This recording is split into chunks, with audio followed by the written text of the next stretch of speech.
Welcome to This Week in South Carolina. I'm Gavin Jackson. We're now officially less than 1 year out from the 2020 election and 4 months away from the first in the South Democratic primary. Candidates are slowly dwindling down, but those still left in the race continue to make their way to the Palmetto State. This week, we saw a South Carolina-based political scandal involving a local Tom Steyer campaign aide who stole voter data from Senator Kamala Harris's campaign, which was housed in a Democratic National Committee database. The Post and Courier broke the story earlier this week, and the Steyer campaign said the aide had resigned. While the data was later destroyed, it has raised concerns about data security for the party and campaigns.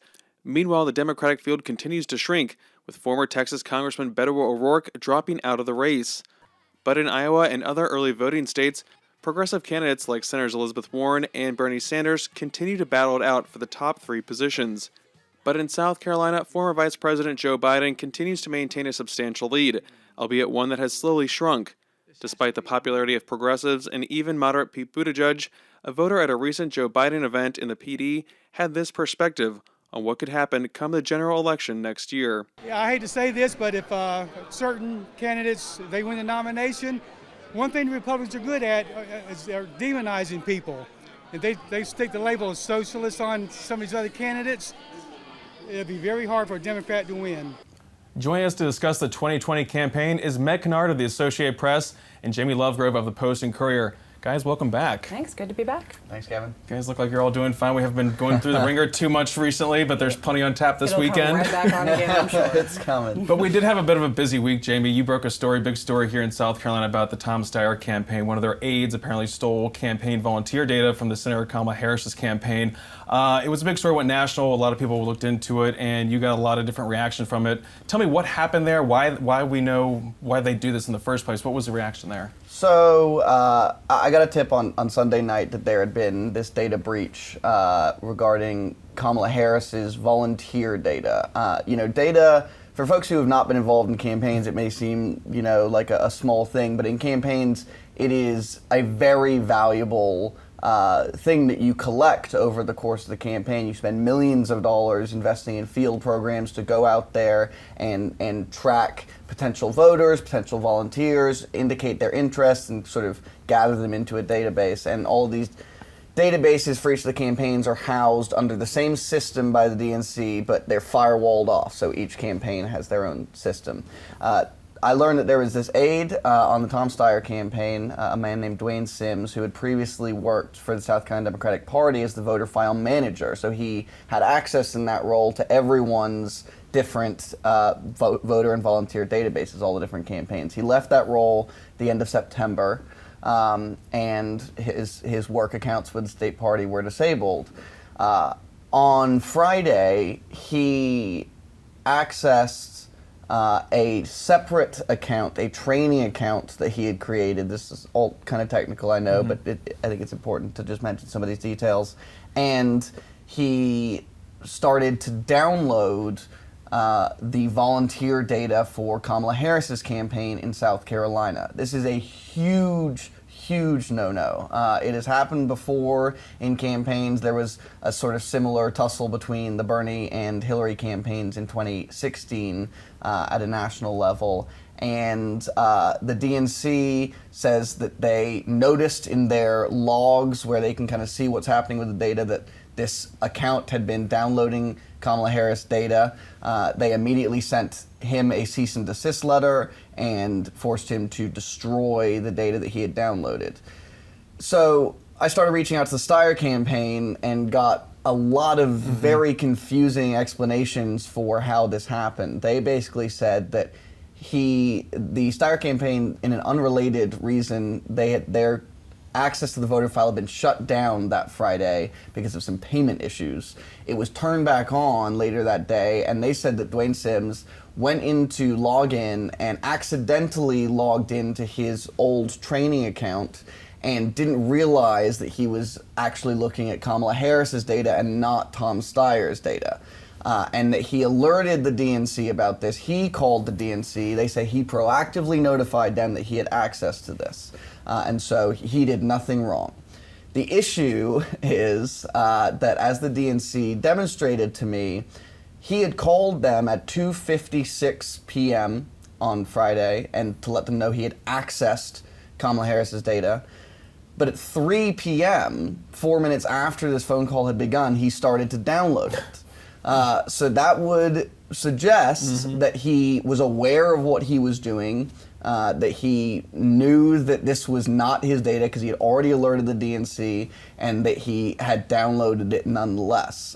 So, this all gets collected over the course of the day. I published my story later that day. It seems that only at that point does Tom Steyer himself really seem to become aware of what is happening. Right, because he was on the campaign trail. He wasn't even anywhere near here. He was in Nevada. And starts to offer a radically different message from what his senior campaign staff had been saying. They had really been pushing back and saying there was nothing wrong. And he started a mistake, right? Right. He started saying, this is a big issue. We're investigating it. A couple hours later, Dwayne Sims had resigned, and they issued a full-throated apology to the DNC, the South Carolina Democratic Party, and the Kamala Harris After campaign. blaming both the parties, this is your own security problem, so this is why this all It didn't sound happened. like a very easy thing to do. Like, you had to go through a lot of steps to get this data, too. Not So just it's a not like, one-click it just happened operation. across it. Right. And Meg, this all comes during a week where Tom Steyer's making a big push here in South Carolina, too. So a little awkward, scene setter there with that in the background. That's right. It'll be interesting to see how Tom Steyer approaches his time here in South Carolina over this week, now that this is the reason that he's been in the news here, which is probably not a way that a candidate really wants to come into the state for a heavy couple of days of campaigning. But as we noted, he did address this issue himself pretty strongly while he was, thousands of miles away in Nevada.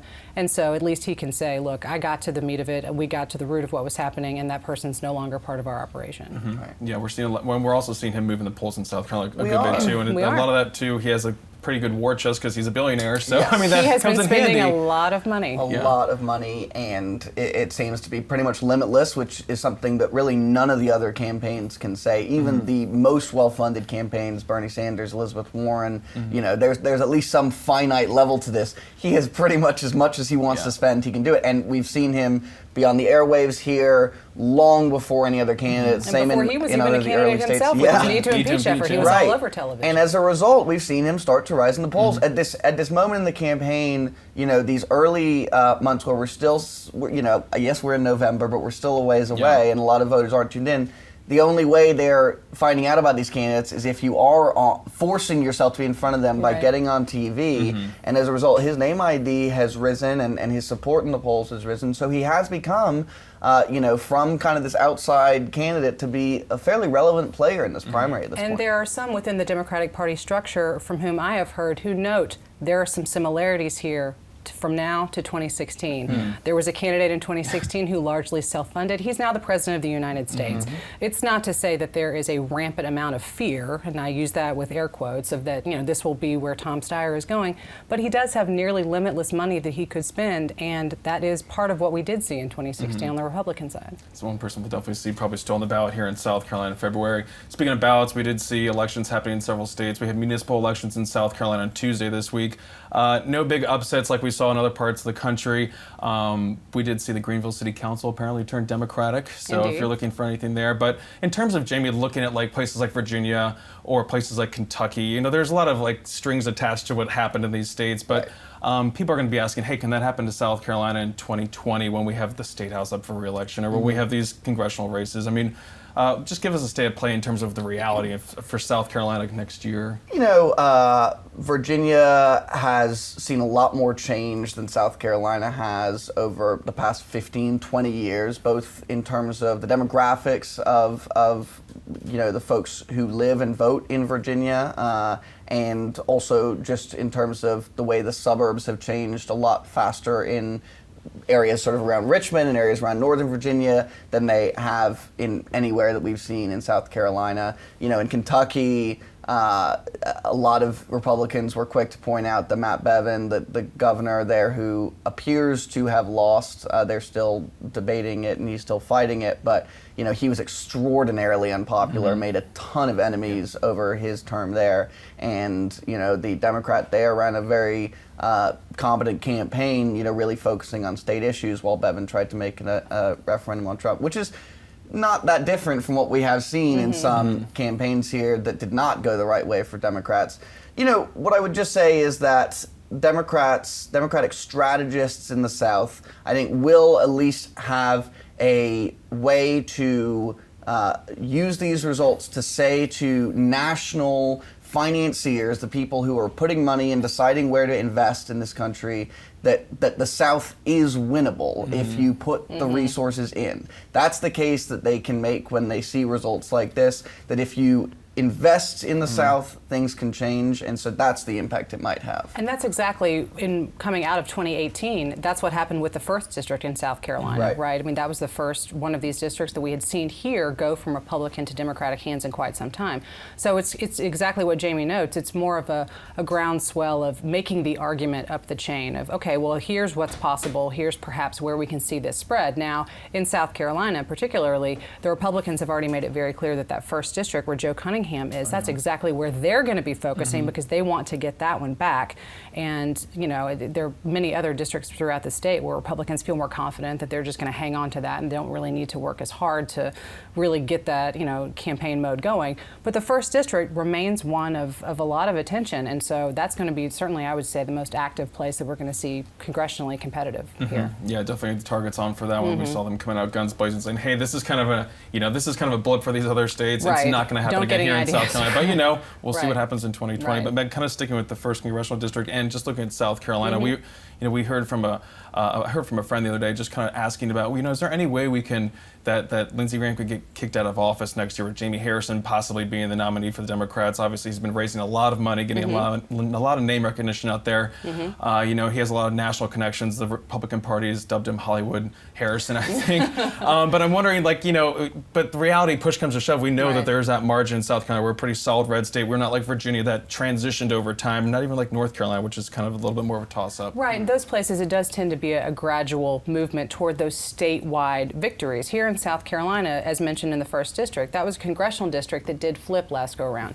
Those victories on a statewide level are harder to get to in terms of trying to move some of those offices, all of which are held by Republicans and have been here for some time, trying to move those into the Democratic column. So while Jamie Harrison is running a very strong campaign, he's been at it for a long time, he's gotten some endorsements very early on to, you know, he does have there's another Democrat running in the race, but he has gotten a lot of attention from the national level Democratic groups. And the national level Republican groups, which, you know, in these kinds of situations, no press is really bad press, really, when you're trying to get your name out there, and that's what he's doing. But it still is going to remain difficult for anyone in that sort of position, not only to knock off a popular incumbent, which is exactly what Lindsey Graham is here right now, in part because of his continuing growing closeness with the Trump administration, which is also very popular here, but also just in general. It is difficult for a Democrat to make those inroads in South Carolina statewide. That's not to say that anything is impossible. But if we look at the gradual moves in some of these other states, there's not really been that gradual momentum on a statewide level here. And just kind of switching to the 2020 campaign trail where we've been kind of living and breathing here in South Carolina. Jamie, you've previously sat down with former Vice President Joe Biden. Meg, you recently did it too in Florence. And it's, you know, he told you it's his firewall state. He told you, Meg, that he's not worried about Elizabeth Warren's climb in the polls right now. What's some of the things facing the Biden campaign right now when we look at numbers? Obviously, you look at early states like Iowa. He's like floating around 4th in the polls up there, but right down here in South Carolina, he's still maintaining South Carolina. Is that lead wavering in any way? Is Joe Biden still kind of just, you know, doing what he needs to do to maintain that while other candidates are really trying to chip away at it and doesn't seem to be doing too much? We've seen it get a little closer. Our most recent poll, I believe, had him up by 11 points over Elizabeth Warren, whereas before he was closer to like 20. You know, it's still double digits. That's a lead that I think in most races any candidate would love to have, especially in a field this crowded. You know, the issue has always been, when you look at Iowa and New Hampshire, which are not as strong states for Joe Biden. You know, I wrote a story months ago about what happened in 2008 with Barack Obama and Hillary Clinton. You know, Barack Obama was certainly gaining in South Carolina as we hit the new year.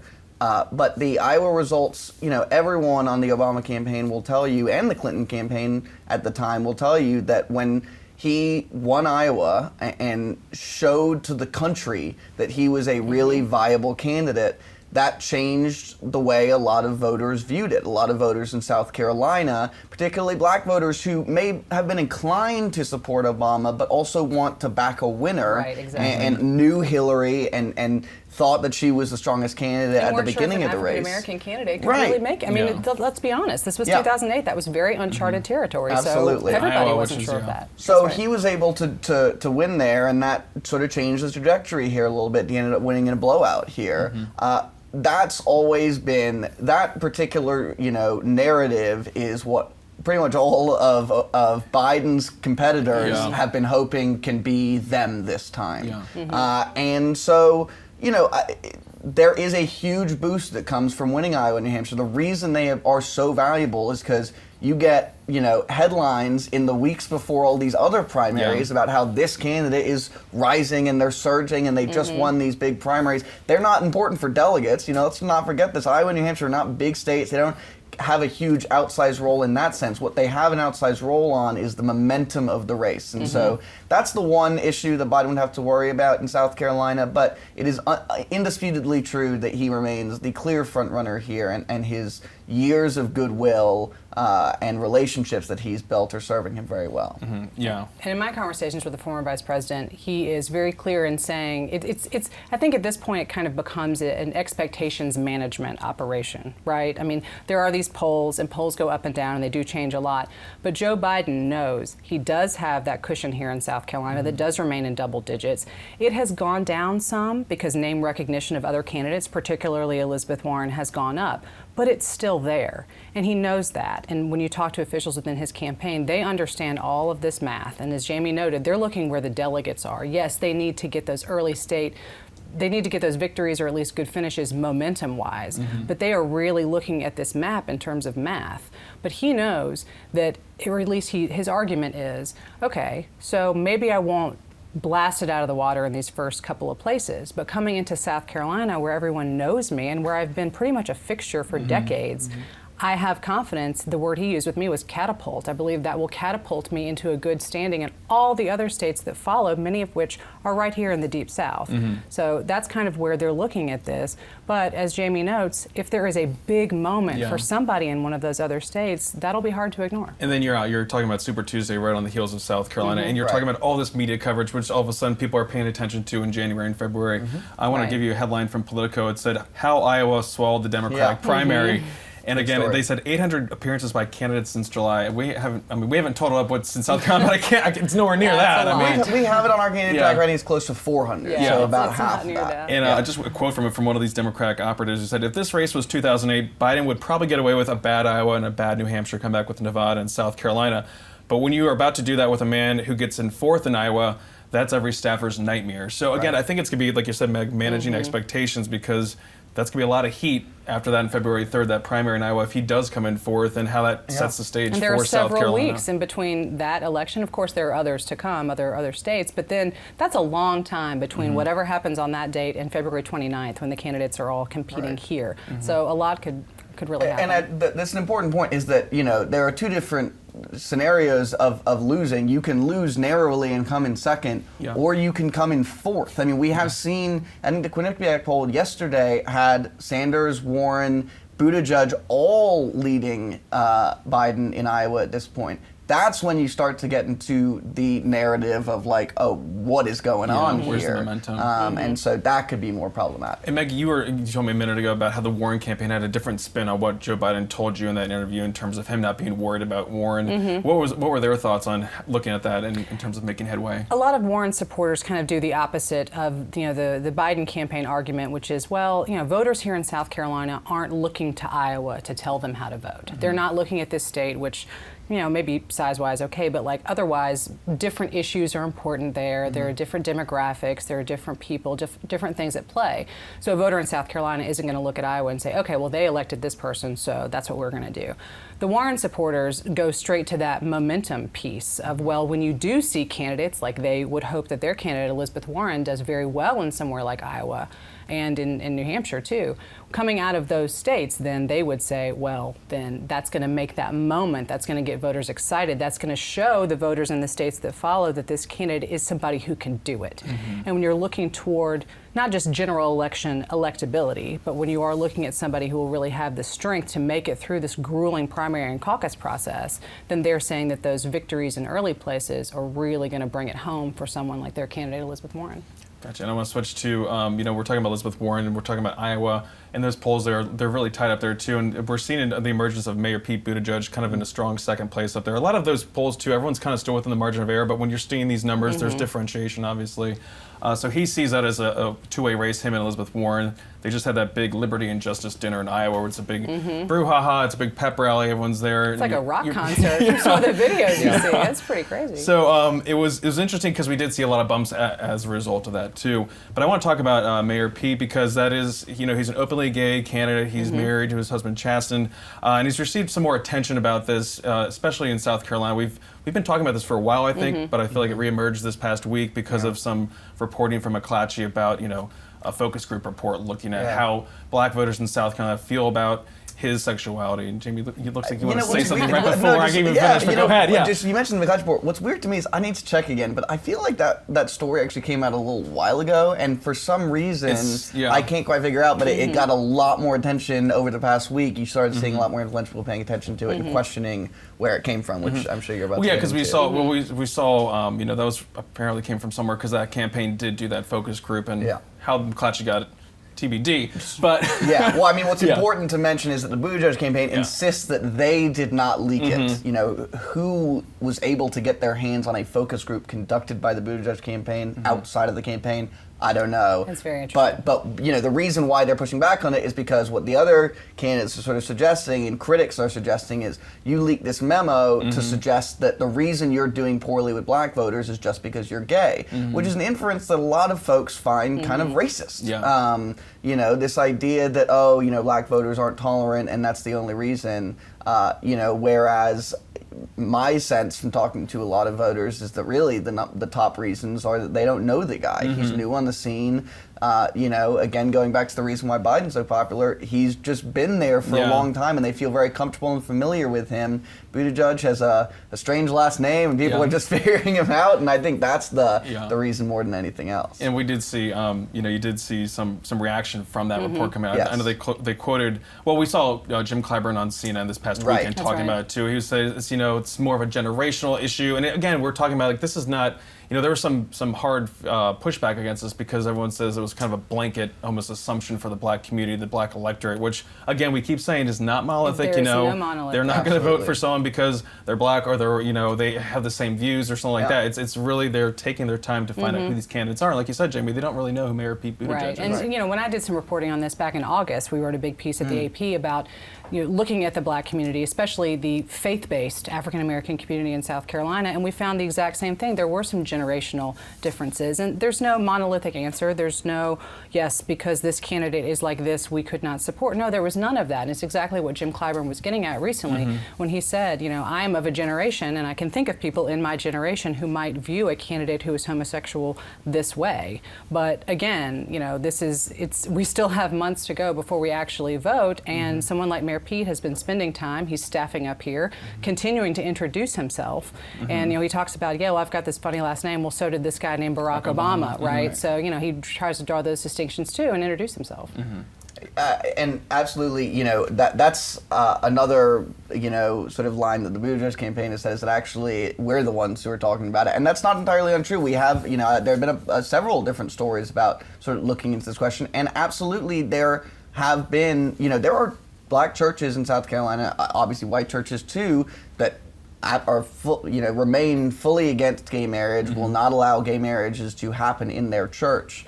There are Clyburn, who knows the African American community better than anyone in South Carolina, tried to answer this in a nuanced way, which is to say that yes, it's going to be an issue for some folks, but as we say, the community is not monolithic, and there are clearly some folks who it's just not going to be relevant to at all. So and more moderate, more conservative base, obviously in the Democratic Party. And maybe generational, as we say. Perhaps, and just kind of, we have about 2 minutes left here. I want to talk a little bit about staffing. We've heard Julian Castro's campaign has pulled out of South Carolina. We see Senator Kamala Harris pulling out of New Hampshire.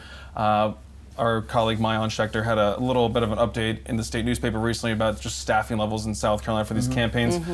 Jamie, I want to know, what does that mean when we see these? The average person says, okay, Sanders and Harris have about 50 people on the ground here. Buttigieg, Biden, Warren have about 40. what does that mean to me? Are these the ones that are actually committed to South Carolina at this point? This is certainly a time when the rubber hits the road for a lot of these candidates, particularly the ones that don't have the money to be everywhere. So we've seen, for example, Kamala Harris has sort of pulled out of New Hampshire, and she's focusing on Iowa and South Carolina, and we see Julian Castro pulling out of South Carolina because, he just hadn't been able to get any traction here. And if you have to make decisions, you have a finite number of resources, sometimes you just got to focus on where you think your strengths are. Are staff going to win a race by themselves? No. Candidates really matter, messages really matter, and how you're able to reach voters, not just your field program, but TV and online and all that. They're picking their spots in a variety of different ways, and staff is just one of those. Yeah, and again, we talking about Budaj, we just did see him hire some more people too. And I'm just wondering, we have 30 seconds. Is it, a lot of these campaigns, they're really ramping up, but it's also, we're like 4 months away. Some of these campaigns have already had people on the ground here. There's an advantage to being on the ground and operating full-fledged. There is. Many of these campaigns have been setting things up, but they really are, trying to get it going in these final stretches. So, we've still got a couple months to go. A lot to watch. Thank you, Meg and Jamie, for being here, and thank you for joining us. And check out the South Carolina Lead. It's a political podcast that can be found on your podcast app on any mobile device. Each week, I recap the weekly political news with reporters who cover it, like these guys. And join us next Thursday at the Growler House in Spartanburg as we take the podcast on the road. You can find more information about the event at southcarolinaetv.org. From the Kennedy Greenhouse Studio on the campus of the University of South Carolina, I'm Gavin Jackson.